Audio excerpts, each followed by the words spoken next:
पहला सवाल है कि फरमाइश नामाकूल करदा किस मसनवी की सुर्खी है। तो इसका जवाब है कदम राव। दूसरा सवाल है कि कदम राव कहाँ का राजा था।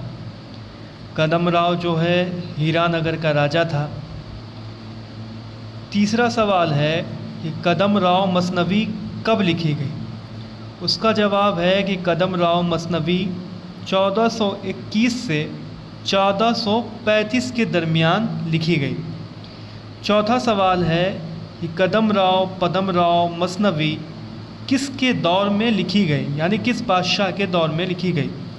तो इसका जवाब है कि कदम राव मसनवी अहमद शाह बहमनी के दौर में लिखी गई।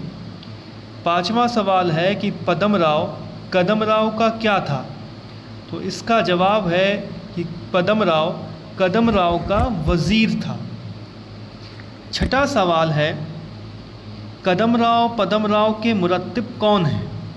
इसका जवाब है कि पदम राव के मुरत्तिब जमील जालबी हैं। सातवां सवाल है कि पदम राव में किस बादशाह की मदह की गई है। इसका जवाब है कि पदम राव में अलाउद्दीन बहमनी की मदह की गई है। आठवां सवाल है कि जोगी अखरनाथ कौन सा मंत्र आता था। जोगी अखरनाथ को कौन सा मंत्र आता था। तो इसका जवाब है कि जोगी अखरनाथ को धंवर बेद और अम्र बेद मंत्र आता था। नवां सवाल है कि मुछंदर किसका बाप था। इसका जवाब है कि मुछंदर जोगी अखरनाथ का बाप था। कोड़ियाल साहब किस मसनवी का किरदार है। 10वां सवाल है कि कोड़ियाल साहब किस मसनवी का किरदार है।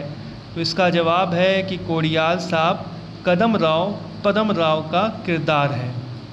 उम्मीद करते हैं कि आपको ये वीडियो आपके लिए फ़ायदेमंद हुई होगी। इस तरह की वीडियो के लिए आप हमारे चैनल को सब्सक्राइब करें। इंशाअल्लाह आपके इल्म में इजाफ़ा होगा। इस तरह की वीडियो हमारे चैनल पर अपलोड होती रहेंगी। अस्सलाम।